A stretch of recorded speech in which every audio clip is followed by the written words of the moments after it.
what's up and why, bringing you the bright side of life one fun moment at a time.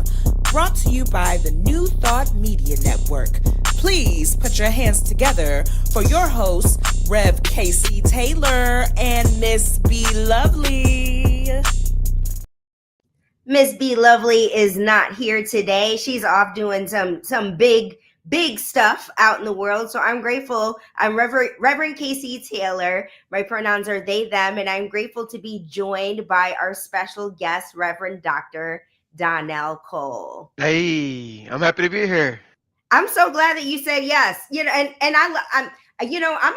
feel a certain kind of way that like you need to use some PTO to come on here, but I'm grateful that you keep saying yes to me because I really enjoyed having you as my guest co-host. Thank you for your yes. Yes. Listen, man, I'll take out time for things that nourish me.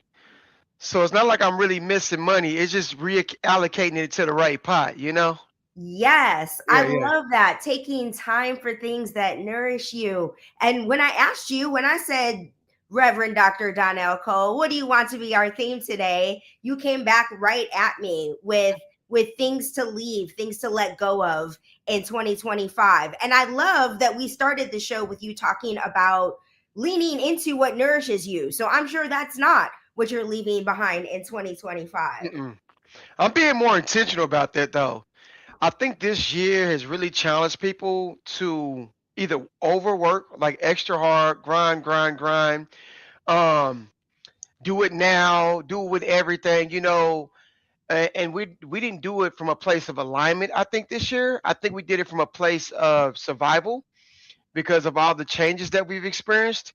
And now I'm thinking, well, if I'm going to make these changes, can they at least be in alignment and not be out of a place of desperation? Can I have systems and tools that can support me where I can get things done more effectively, which actually honor what brings me happiness and joy, That's what I'm taking into the new year. I hear that. I'm telling you, I'm taking something super similar, but my year and my world, my 2025 has looked very different. I let go of the hustle around 2020. Like, this whole concept of being woke, what woke looked like for me was recognizing, I was introduced to Trisha Hersey's The Nap Ministry in 2020 on Instagram. That was before her book Rest is Resistance on Instagram was the book was not released on Instagram, but Rest is Resistance, a manifesto, is the book that she released after that, and she really gained fame through the Nap Ministry. And in 2020, I was burning the candle at both ends at that time in my life. I was working full-time as a TV executive. I also was running Spirit Uncensored, a spiritual center that I had accidentally created. And so having a global pandemic in LA sit me in my house for a full year and really look at my relationship to grind culture, for me, moving to Oklahoma was the letting go of the grind culture. And this is like slow life. Oklahoma City, I call it like a Goldilocks city because, easy parking. Today, there was like a quarter inch of snow and the whole city shut down. So this is the life I came here for. Compared to like growing up in maybe Chicago. Yes. Where we were trudging through the snow to get to school. Those snow days were few far between, and we were in that snow getting to school. That's funny. Yeah. I think I've heard you say a couple of times about that, and just listening to how you've lived and existed in the flow this year, and just the more vibrancy and more energy that you have to serve at a greater capacity is something I've been like, okay, I need to figure out how to do this. Because this year I have been stretched thin. Like I've been able to do things, but I find that when you get exhausted, we push through with will, and will can only go so far. And so I think for the new year, that's what I really want to be intentional with, because I had friends who had strokes this year, like 3 people that I think are just amazing, and we honor them because of how ambitious they are.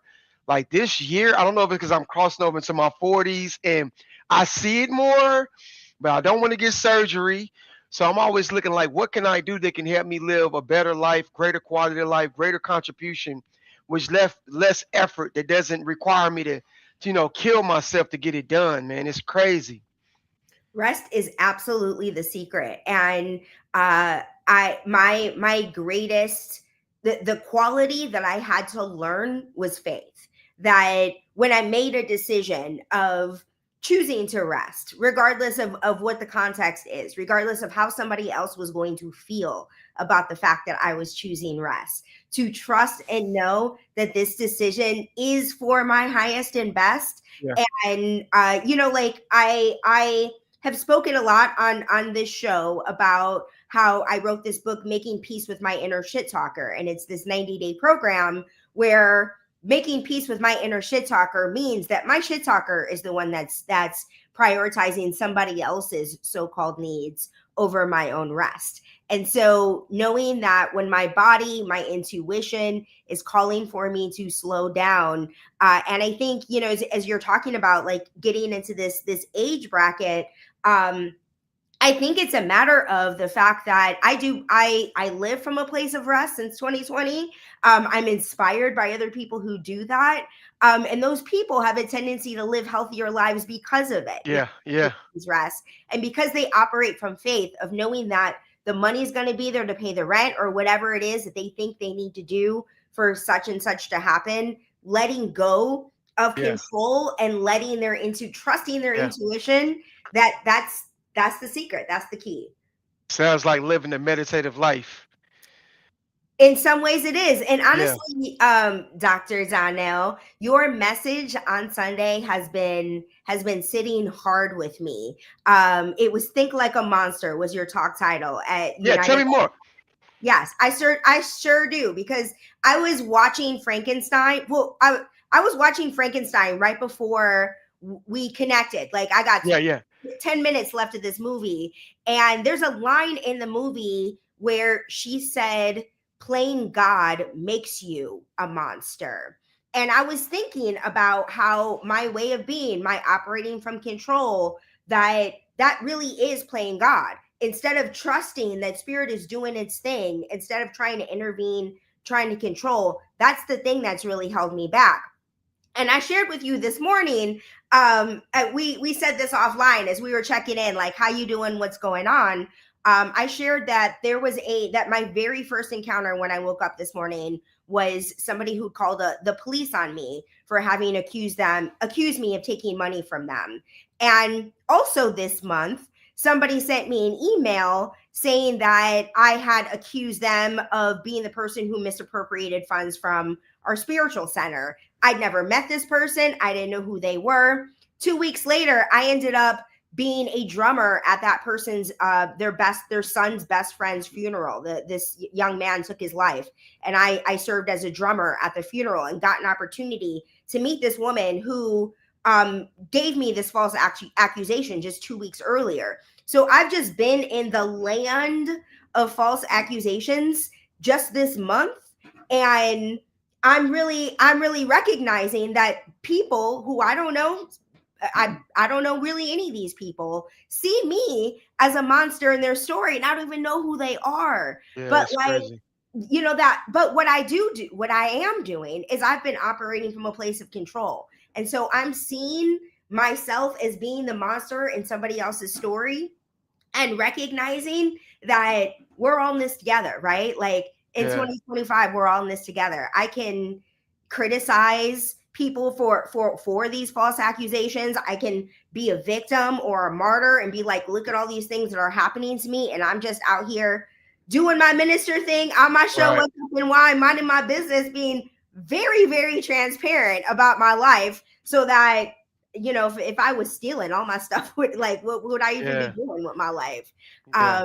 But it's really, what you said about, I've really been seeing how much of a monster that I show up, sometimes unaware. Like you mentioned Wicked, you saw Wicked for the first time, Mm-hmm. and Elphaba says no good deed goes unpunished. She has Yeah. this whole thing where she's trying to save the animals, but like, it's not hers to do. At the end of the day, it is not hers Right. to do. And she hurt all these other people and all these other animals in the process of trying to control the situation, which Yeah. I never looked at Wicked like that before until you introduced me to That's really Thinking interesting. Like a Monster. Yeah. It's really interesting that you said that because I remember wanting to go back and view it from the lens of her own context.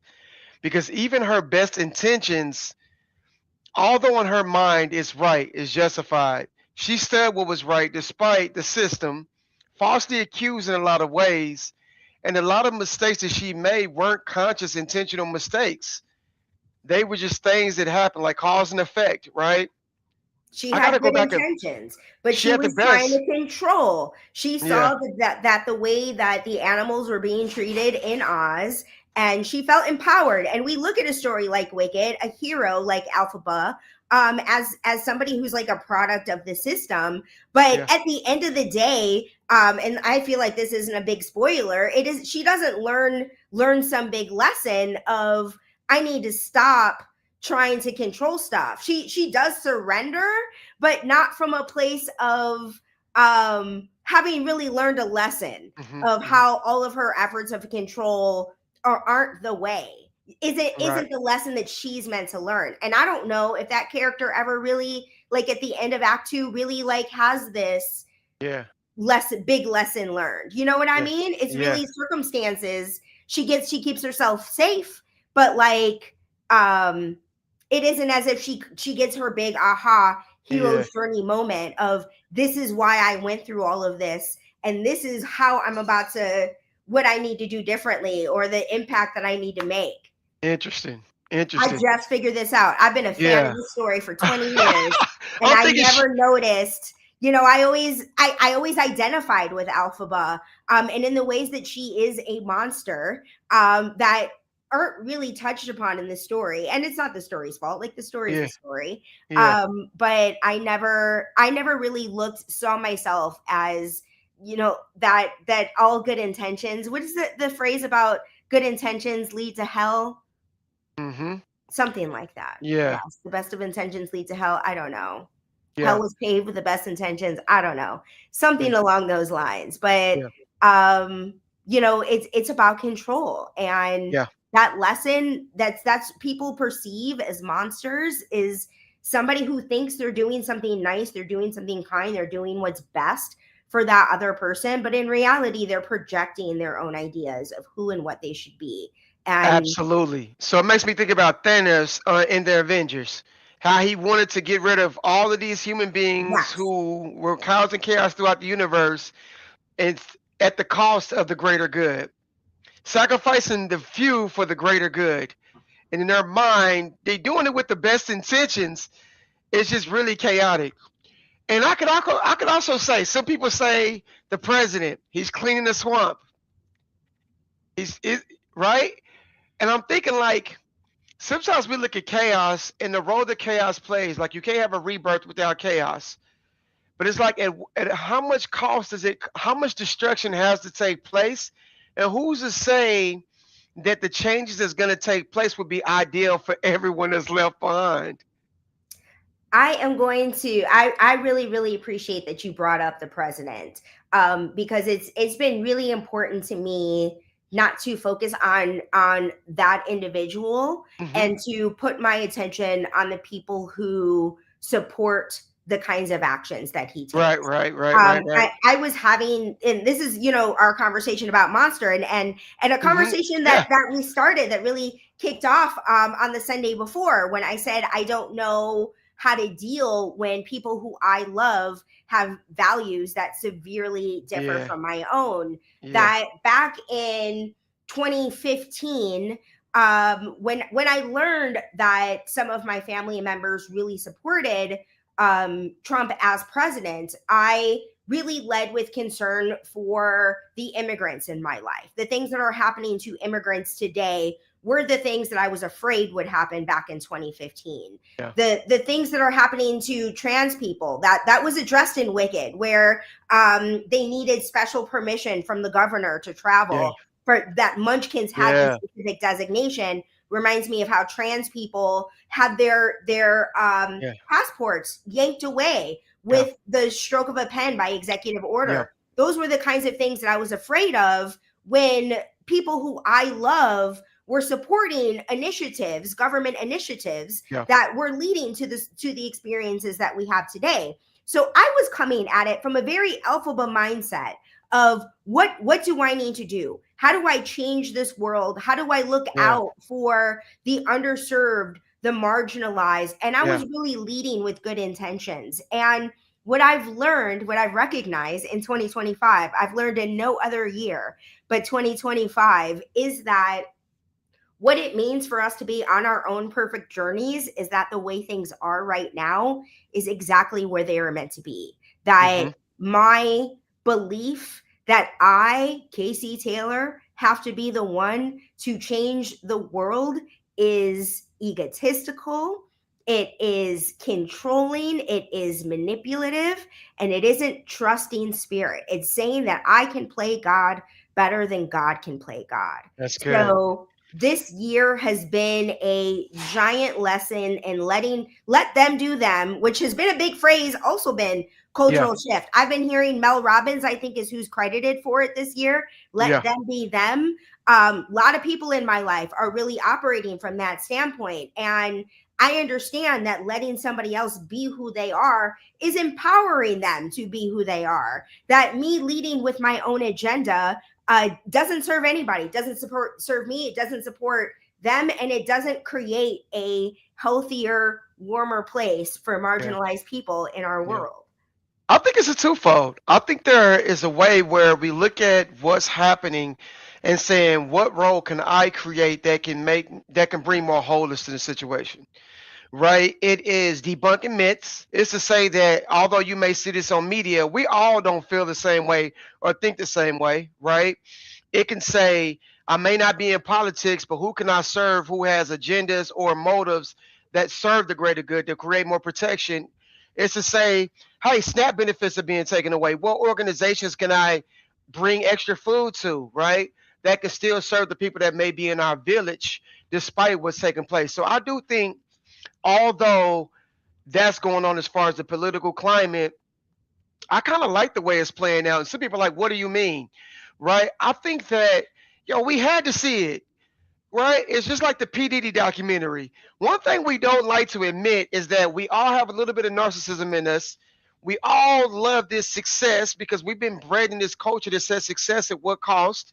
It's very egotistical. But I think in terms of the Aquarian age, AI, innovation, genius, um, distinct characteristics that are very unique, not this conformist, right? We all have our different levels of existence. We're not the same. And I think that we all have something beautiful to bring to the table. But I think in order for us to truly understand what we need going forward, we have to understand what we don't want. And the only way for that to happen is to see it. So for the longest, this Epstein file stuff, like, yo, even some MAGAs who may see it, a lot of them are like, yo, who did I support? This person that they supported is not what they thought they were going to get for a lot of them. Some people that thought they was going to benefit from the agenda are seeing the true cost of what that looks like. So I think that we need to see that. Even within the monster, when I see the monster, I'm like, I always think to myself, as a collective consciousness, what aspects of that do you have in you? Bro, there's been times where you've made decisions and you're like, I don't care who this impacts. Because I'm just looking out for me and mine. We've been bred in that. Especially if you was raised in survival. You know that me and mine type. The only thing about it is you see the true reward of it does not fulfill. And that's what he's going to have to deal with at the end of the day. I hate to be like that. There are other people that may have to deal with it until there's a revolution. So then saying when it comes to control, now it's like, what role does that come in play? Because people in Nepal, they overthrown their government, right? There's different places where I think that may be a factor that may come to the forefront. But I think as far as what kind of leaders can we be for our country and for our common man, I think is a big part. I think with even within the theme, I think like a monster. I understand we all have the monster, but what is my shadows? What are the things that I'm contending against? Where's my own prejudice, right? What is the thing that's within me that's preventing me from loving in the way I need to love and take care of my people and become the best version of myself within what I do have control? And that's just myself, not anybody else. So I totally agree with you. Yes, yes, yes. And there are two things that I really wanted to highlight. That you started with this concept of what is mine to do, and I want to be super clear that when I say releasing control, it's about controlling other people. Oh, It's I not got it. about, I got right. it. I hear Hmm. that. So Yeah, yeah, it's it's not good. about identifying what is mine to do. And I think that's that big distinction in listening to my own intuition versus reacting to what is happening out in the world Hmm. out there versus taking time to really listen to what is mine. And what Yeah, I've I like it. learned, for sure, what I've learned is what you just said about looking at the shadows. What I've learned is what is mine to do is to look at my own shadows, to do my own healing, to take responsibility for myself. And the concept of being the change in the world has always resonated so much with me because that's the thing that I can do. I cannot change the world out there, but I can focus on me. And if what I want to, if I don't see what I want to see out there, I need to be looking at what's in me. Just like you just said about how people in our lives are a reflection of those qualities. What is it about them that that you don't like Bothers in it. yourself, that you Yeah, aren't looking at within yourself, that you aren't healing for yourself? And and that takes up way more time and effort yeah. than really, it's that line of from the Bible of why are you focused on that log in your brother, Log. the stick in your Yep, brother's eye, and yep, ignoring the log in your own. That yep. we all have these giant logs that are blocking our perspective, blocking our vision. And when we're putting our time and our attention on what's outside of ourselves, Yeah, then we're not doing anything. We're yeah. just, we're contributing to the way things are. The other thing that you said that I wanted to touch on with the P Diddy documentary, the conversations I've been seeing about that is the ACEs scores, about how, and you mentioned this as well with Hmm. survival, that when the experience of unhealed generational trauma persists Hmm. in this way, leads to the P. Diddy's of the world reacting and responding to generational trauma in this way, and becoming the monsters in our culture Yeah. that we criticize and watch 50 Cent documentaries about, and have these conversations in social media and in New Thought Media Network series with each other. And instead of pointing fingers at Diddy, recognizing that we are in a culture where Yeah. healing generational trauma, that those past, like, we, this gets back to rest, right? Like, of resting, of doing your own work, of recognizing your shadows, Yeah, man. taking your control and your judgment and your anger off of what's happening out there and how people are treating you and what false accusations you might be Hmm. dealing with, Yeah. and recognize that every single one of these experiences is an invitation for you to look at that log in your own eye instead of Listen. judging the stick and the person you're calling a monster out Yeah. there. Yeah. Man, how we've glorified the greats. It's interesting to look at some of the icons and to see how they've been publicized in a certain image, but also as I watched it, what type of images fed into this idea, aspiration of power, influence, and control.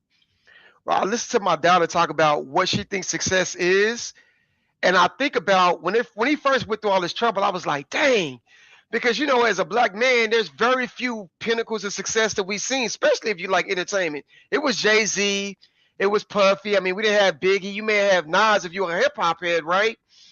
But that was one of the people where I was like, dang, this kind of sucks as a billionaire to see him climb to this level of prestige, but not know what's really taking place behind the scenes. But also, how many other people have even more going on that's created way more victims that'll probably never be heard out, the right? the whole like the Hollywood as is an incredibly tough, like, this was normal. That when I walked into Hollywood and got to know people who worked really closely with Diddy, the stories that they shared about what it's like to work with him, like the video at Yeah, the very beginning, the top of the documentary is him screaming like that. Like, that was him at a regular meeting. That yeah, was 9 a.m. on a Monday. yeah, From what I was told from people who worked in some of the companies that he was associated with, these were the stories that were being shared with me. So yeah, because I got an opportunity to really live behind the curtain, I really love that operating and leading with integrity. It was really hard for me to find my lane in an environment that's really not built for it's really just recognizing for A me moral code. what brought me into entertainment was to use, this is the again with the manipulation, I wanted to use TV as a medium to inspire positive change. So I was looking for those kinds of avenues, and I really recognized that the TV industry, there was this kind of um disregard for the Yeah. fact that the content was influencing our culture, really was just about Yeah. money. And the majority of the people that I met with were not bothered by the negative impact, the toxic impact that this content is having on us as a culture. So I was already trying to find my lane, and I love that I learned that Viola Davis is one of the few people in Hollywood. Kerry Washington, I got to give it to her too. Um, there are some incredible Black women. I don't know Oprah like that. Yeah. But like I can say that I did not have the greatest. I haven't had the greatest experience with her, and the people who I know who work with her haven't Yeah. had the greatest experience with her. But not to the level of Diddy. Like Yeah. Oprah's. She may not be. Yeah. I feel like she's not necessarily the image that she portrays. It feels more Yeah. like an image than a reality. Like Yeah. she Yeah. is Yeah. Oprah. It's just Yeah. that's how it feels in my experience with her. But I love that Viola is exactly who you see. Yeah. And it was such a blessing for me. Like that's how I got to this place of connecting with who I am authentically, is because the safe space that production company provided Yep. for me is like, you get to come here and be yourself. I'd never experienced that before. So So let me add this. yeah, please So do. this makes me say that it's okay to be the standard despite the adversity. 'Cause Viola went through hell Yes, to be the frame of reference to show people what's she did. possible. But you Yes, can't have that without the contrast. that's what I'm saying. That's what Right? I'm I saying. think I think as these doors start to open, we will prayerfully, and maybe I'm toxic positivity, but prayerfully, I'm hoping that we will come to a state of awareness where we'll know what policies and procedures we'll need to have in place that will create more of a thriving ecosystem where we don't have to deal with stuff like this. And I think that's why it's birthing new creations. Right? Tubi, I got friends. I'm in a movie. I got a couple movies with some friends. Now you have independent films and it's authentic and it's rich. We're starting to see like we need creativity like this. Black innovation, what is it? The writer's strike. Writer's strike. Hey, listen, we deserve more rights for our own creative work. Things like this are being birthed because of the strongholds that have held and gatekeepers that have held power that is not working. Also going out and support other artists, which you said this before on this podcast, but supporting people's creative work that magnifies or that reflects what we truly desire to see in the system so that we can get stuff like going, showing up to the movies. My homeboys come out with movies and we like, look, we're doing this, showing up to nonprofits that's actually doing the work, showing up to ministries that's doing this kind of work. I think that's important. That's why I we agree. continue. Yes, Yeah. yes. I love it, love it. And as we are coming up to a close of our show, I'm wondering, Dr. Donnell, would you be open to praying us out? Yeah, yeah, definitely. You ready? All right. All right, Lord. So we thank you for this amazing opportunity for me and KC to be able to connect. We pray that as we go out into the world that we would create the impact that would woo you. Pray that we would have hearts that would create and break the bondages of generational curses upon us, that the gifts that you bless us with would stir our hearts, that source would continuously magnify the beautiful gifts that we have, that would continuously aid us along our consciousness evolution, and that as we grow, you would help us to live more in our heart, more in the flow of what Casey have mentioned going forward, more healing, more ease. For we know that your yoke is light and that your burdens are easy. So we pray as we usher in the new year that more creativity will come to part, that more energy that will fuel those endeavors being successful will come to part.